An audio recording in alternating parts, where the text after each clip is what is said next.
Nous allons à présent à Paris retrouver notre collègue Ekia Badou. Bonjour Youssouf. Bonjour. Alors vous êtes très imprégné de votre culture sénégalaise, c'est très important pour vous. Pourquoi ? Tout d'abord, puisque mes parents m'ont inculqué certaines valeurs, j'ai grandi avec, et le fait d'avoir baigné dans cette culture m'a apporté cette ouverture vers celle-ci, et en même temps, ça m'a donné envie d'en savoir plus. Alors, il a aussi une devise, hein, dans ce monde, nous avons tous des droits et des devoirs, mais l'un des premiers devoirs est la solidarité humaine.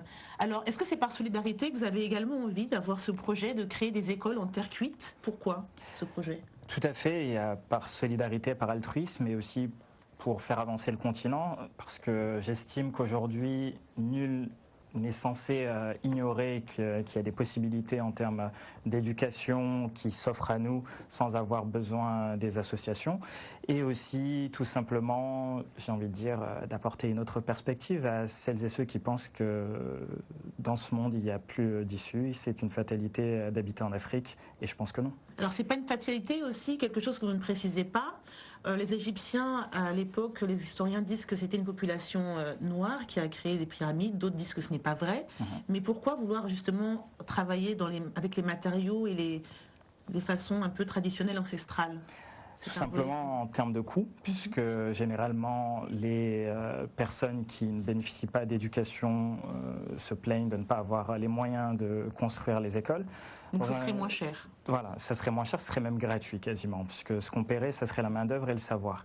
Mais on pourrait se servir en matière première. Et qui j'aurais une question pour Youssouf. Dans un second temps, ça serait en termes de développement, donc d'apporter, comme je disais tout à l'heure, de nouvelles perspectives. Le fait d'avoir une école dans un village permet d'avoir au moins quelques personnes qui vont en sortir, qui vont aller plus loin, qui vont se rappeler de leur village et qui vont revenir y investir et ainsi de suite. Mais est-ce qu'il travaille aussi dans d'autres pays africains? Est-ce que Sona travaille aussi dans d'autres pays africains, à part le Sénégal, son pays d'origine?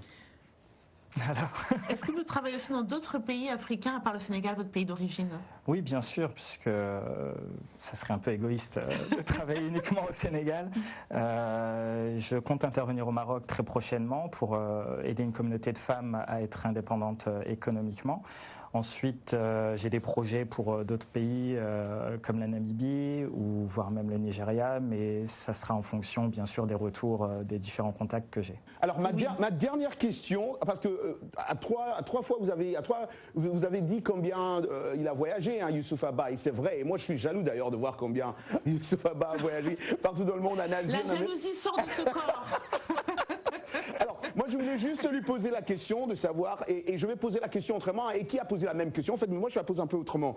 Qu'est-ce que Youssouf Abba a appris en voyageant partout dans le monde qui pourrait aussi bénéficier l'Afrique, hein, concrètement? Beaucoup de choses, puisque par exemple quand j'étais en Asie, j'ai découvert le Japon, j'ai découvert Singapour et plein d'autres pays. Et ce qu'on peut y voir, c'est une façon différente de penser, une façon différente de travailler, une façon différente d'aborder les problèmes et de les résoudre. Donc c'est pas mal de choses. Et encore une fois, le fait d'aller dans d'autres cultures et de rencontrer différentes personnes permettent d'avoir, j'ai envie de dire... Une ouverture d'esprit. Tout à fait. Et il suffit de voir le planisphère. Quand on le voit présenté en Europe, l'Europe est en position centrale. Quand on va aux États-Unis, c'est les États-Unis qui est au centre, et ainsi de suite. Donc tout dépend de là où on habite. Merci beaucoup, Youssouf Abba, d'être venu nous parler de vous. Et on peut toujours vous suivre via vos réseaux et votre site. Merci. Merci, Ekia. Roger. Merci beaucoup, Ekia.